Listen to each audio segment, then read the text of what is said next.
In New York City, Eddie is trying to get his van back from the repair shop, but even offering all his rent money isn't enough to pay the bill. At that moment, he gets a call from his daughter Sarah, but he ignores it to keep arguing with the mechanic. Eddie explains he needs the van to pick up his daughter and work doing deliveries, but the mechanic still doesn't care.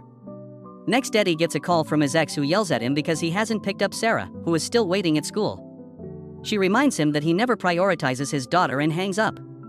Getting desperate, Eddie notices an employee's wallet on the table. He provokes the owner until he's pushed against the table, which allows him to steal the wallet without anyone noticing. After he leaves, he checks the wallet and is disappointed to see it doesn't have much money. When he reaches the main avenue, he looks around for potential victims, but there's nothing unattended. He starts tugging on car door handles, hoping to find one that's unlocked, to no avail. One of the cars has a barking door that startles him, only for Eddie to befriend it and even give it some water. He also tries calling his friends to ask them for money, but nobody helps him. Buying lottery tickets doesn't work either because none of them have prizes. The next time Sarah calls Eddie, he does pick up and he has to hear her complain about abandoning her, but at least she also says she still loves him. After the call ends, Eddie notices a very fancy SUV in a remote parking lot and checks the door. To his shock, it's unlocked. He immediately gets inside and starts searching for anything valuable, but only finds sunglasses. When a person walks by, he makes sure to look away to hide his face. Without anything to steal, Eddie gets ready to leave, only to discover the door closed on its own and is now locked. He panics as he tries the other doors and tries to push them to no avail. When another person walks by, he has to hide again. Then he tries punching and kicking all the windows, however they don't even crack. Suddenly, a tablet on the dashboard starts ringing with a call from a contact named Answer Me. Eddie ignores it and keeps on looking for a way out, unaware that someone is watching him through a hidden camera in the car. Eventually, he finds a lug wrench in a compartment and hits the window with it, but this doesn't work either. As the tablet stops ringing, Eddie breaks the panel on the door and inserts his hand, only to accidentally get his arm hurt by a piece of metal. Soon the tablet starts ringing again and Eddie continues to ignore it while removing the panel, which doesn't open the door. Next, he tries his phone, but he has no signal. Seeing no other options, Eddie ends up taking the call and meets William, the owner of the car. Eddie insults him and demands freedom, but William just laughs and makes the seats tase him as punishment. William explains that his car has been broken into 6 times without a single arrest, so he installed a special security system that makes the vehicle act like a prison. Freaking out, Eddie takes a gun from his bag and fires at the window, but the bullet bounces on the bulletproof glass and hits his leg, leaving him severely injured. At that moment, a woman parks a car nearby and Eddie tries asking for help, but the windows are tinted and soundproof, so she just uses them as a mirror and leaves. Eddie's leg is heavily bleeding, yet William refuses to call an ambulance, claiming to be a doctor himself. When Eddie tries his phone again, it still won't work and William clarifies that the car is jamming all signals. Tying his shoelaces around his leg isn't enough to stop the bleeding and William keeps tossing him every time he uses bad words, so the combination of blood loss and electricity makes Eddie pass out. By the time he wakes up, it's nighttime and raining. To Eddie's shock, his leg and arm injuries have been bandaged. He checks his bag for something to consume, but both his water bottle and his snack bag are empty. The next morning, William calls again and tries to share a story about his life, causing Eddie to snap. William tases him again before turning on the air conditioning and blasting yodeling music. At first, Eddie says the song is alright, but this continues for hours and drives him absolutely crazy. That night, he's so cold that he uses the seat covers as a blanket. When William calls, Eddie offers a sincere apology and promises not to be rude again. Without a word, William turns off the air conditioning but still won't let him go. The next morning, Eddie pees in the empty water bottle before he starts destroying the car, hoping to find a way out. But nothing works. When William calls to mock him, Eddie notices someone staring at the parking lot from a balcony. They start talking, and when Eddie gets sassy, he gets tossed again. That doesn't stop him from pointing out that if William lets him die, he'll get in trouble. Eddie explains he never killed anybody and his gun is only for protection. However, William doesn't care and thinks the cops are useless morons, so he won't get caught. William also shares that he has cancer and only 4 months to live. That's why he wants to make a difference. Since the system obviously doesn't work, it's up to him to find justice. He asks Eddie for his social security number because he wants to check his record. If this is Eddie's first offense, he'll be more gentle, but if he has a criminal history, he'll cut Eddie's fingers like people supposedly do to thieves in some countries. Eddie refuses to give him the number and points out that people are forced to steal because the system has failed to give them a job, while rich people like William hoard all the wealth. An offended William tases him again and ends the call to restart the music. In the evening, the temperature in the car starts going up and Eddie has to strip to deal with the unbearable heat. He feels like the rain is mocking him and he even considers drinking his own urine, but he can't bring himself to do it. William calls to offer him water in normal temperature in exchange for his social security number, and Eddie has no choice but to take the deal. Once William has the number, he turns the heat off and reveals he hid a water bottle under the seat when he came to treat his prisoner's wounds.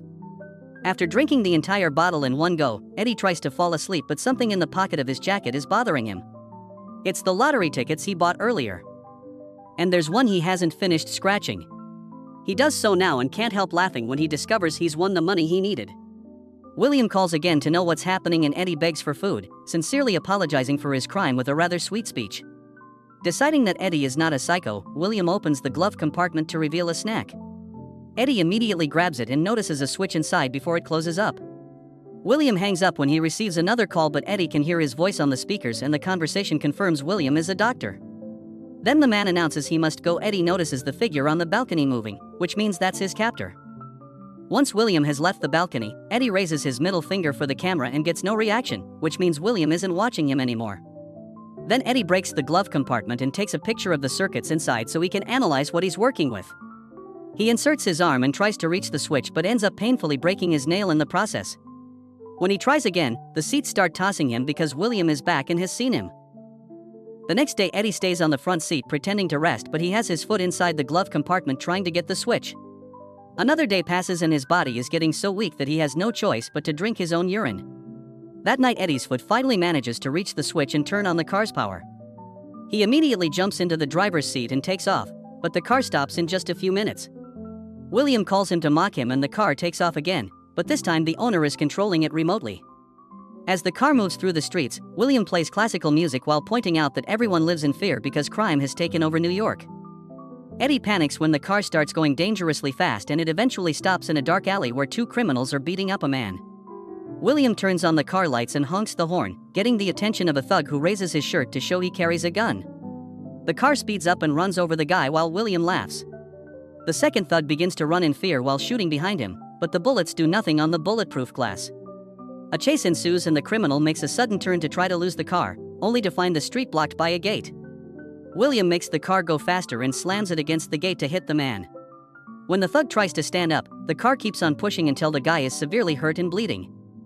After lots of yelling, Eddie convinces William to stop and the car moves back. However, William is just mocking him and he moves it again to crush the guy's skull. A furious Eddie starts to yell all kinds of bad words, so William plays loud music while sending the car through the streets again. It's going very fast and barely manages to dodge other incoming vehicles. It enters a parking building and goes up the ramps very quickly until it reaches the roof, where it moves even faster to shake Eddie. He freaks out when he sees the car approach the edge, but it stops at the last second, causing Eddie to hit his head and pass out. In the morning, Eddie wakes up in the car, which is still moving through the city. William reveals he visited Eddie's family and even took Sarah to school by pretending he works for a non-profit organization. While William scolds Eddie for owing his ex alimony money, the car stops in front of the school and Eddie is horrified to see Sarah coming out. She goes home alone and the car starts following her to the point it passes right next to her as if trying to kill her. Sarah sees the car coming after her again and tries to go faster on her scooter while Eddie cries as he apologizes with all the kind words he knows. This isn't enough for William, who makes the car go faster. Desperate to stop this, Eddie grabs his gun and tries to self-delete, but it doesn't have any bullets. William makes the car dodge Sarah just in time and explains he took the bullets when he stitched Eddie up.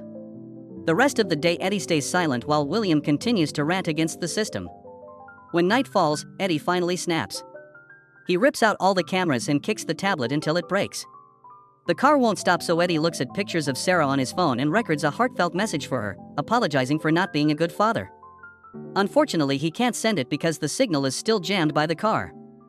Moments later, the vehicle stops at a different parking lot and William lowers the window to say hi. Eddie freaks out and tries to attack, but William keeps on tossing him until he calms down. After spraying some perfume to deal with the stink of Eddie's poop, William hands him some zip ties and tells him to bind his wrist. At first, Eddie refuses, but he has to obey after William shocks him again. Once Eddie's hands are tied to a hook in the car, William gets in and leaves a bag in the back seat. After putting the bullets back into the gun, William allows Eddie to have a cigarette and drops some gummy bears for him to eat. Then he turns on the classical music and takes off. During the trip, Eddie keeps asking questions about William's daughter, causing him to stop the car multiple times just to make Eddie hit his head on the dashboard. William goes on a rant about the new generation and reveals that his daughter was killed by some thieves who tried to steal his car. He even puts his gun on Eddie's head as they start arguing about what justice means. While all this happens, Eddie keeps his foot inside the glove compartment until he manages to press the switch, turning off the power. The car loses control and falls off the edge of a cliff, causing Eddie to break his nose on the dashboard. William accidentally fires the gun and the bullet bounces off a few windows before it hits him from behind. After rolling down the cliff, the car stops near a river and both men fall unconscious. In the morning, the phone sends the message because the jamming system isn't working anymore. Eddie wakes up first and starts struggling with the zip ties. He manages to break free at the same time that William awakens and a fight ensues. With all his accumulated fury, Eddie beats William up and gets the gun ready to shoot, but at that moment his phone starts ringing with a call from Sarah. William tells him to answer it and Eddie hears Sarah say she's very worried because she heard his message. Eddie assures her he's fine and promises to pick her up later. Suddenly the car engine catches on fire and Eddie asks William to open the doors, however William says it was fun and dies. Then Eddie checks William's bag and finds a hammer, which is strong enough to finally break a window. Eddie manages to get out of the car right before the flames reach the rest of the vehicle. He walks away with his winning lottery ticket, leaving William's body to burn. When he reaches the road, a driver sees him bleeding and immediately offers him a ride. Moments later, Eddie goes to pick up the van, but the mechanic is still finishing the repairs. Not wanting to arrive late, Eddie decides to sell it to him instead and gets a bicycle that he rides to school. He reunites with Sarah with a very tight hug. Thanks for watching. Please like and subscribe for more videos like this.